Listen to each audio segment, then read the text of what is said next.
assignment 3 is quite difficult to get through until you realize exactly what everything that you're doing means and is.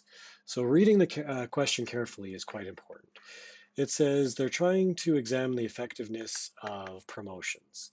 What they're doing is they're asking people who bought orders last year, and they're asking them how many orders that they bought based on the promotions. So if they didn't even know that there was a promotion or didn't care that there was a promotion and would have bought anyways, that's this category here. If they chose to buy or place an order because of one of the seasonal promotions, just one of them, then that's here.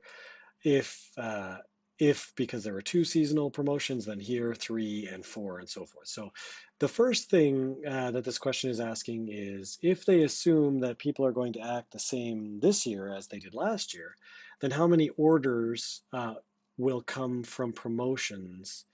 Um, what's the expected value of that? So here, 0, these ones we don't count. It doesn't matter. So this would be 1 times this probability plus 2 times this probability plus 3 times this probability plus 4 times this probability.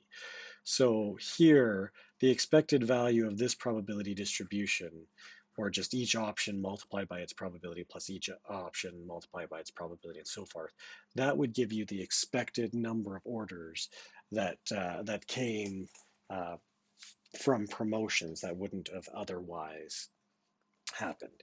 The question continues, telling us then that off of every promotional order, we get $28, but only 30% of that goes to us, right? So originally we'll get $28 for each order that comes from a promotion. However, only 30% of that is realized. So if you have found the expected value, expected number of promotions, then you can multiply, sorry, this is the expected number of orders per promotion.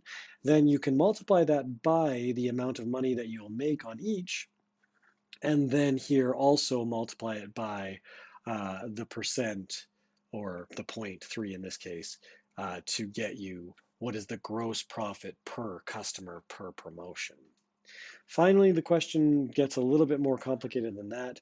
What it says is there is a fixed cost for promotions. It takes money to be able to offer these promotions. The fixed cost is listed here, and then also not just one big cost, but also per um, sale, this does cost some amount of money. So here I've got a fixed cost and I've got a variable cost.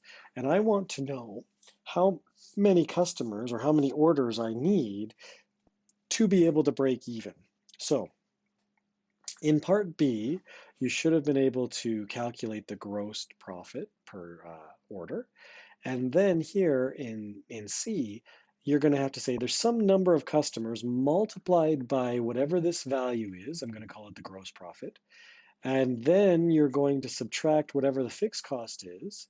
And then you also have to subtract off n amount of variable costs. So here there is a fixed cost that costs this much no matter how many people will buy.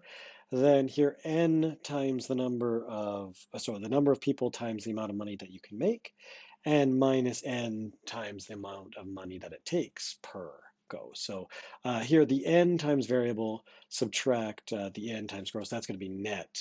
And then there's also a fixed cost. If I want to break even, like it says here in the question, to just cover the cost of promotions or to break even here, then I'll set all of this equal to 0. Okay, so my job then would be to solve for what this n is. So this gross amount will be here, the part B that you just calculated, minus the fixed cost, which you're told here, minus n times the variable cost. So you're going to have to collect like terms for the n and solve for what n should be. At that point, remember what n is. N is the number of orders in order to break even, and this could be possibly a decimal number. If you round down, then you will not have enough orders to break even. You'll be slightly under the amount of money that you need to break even.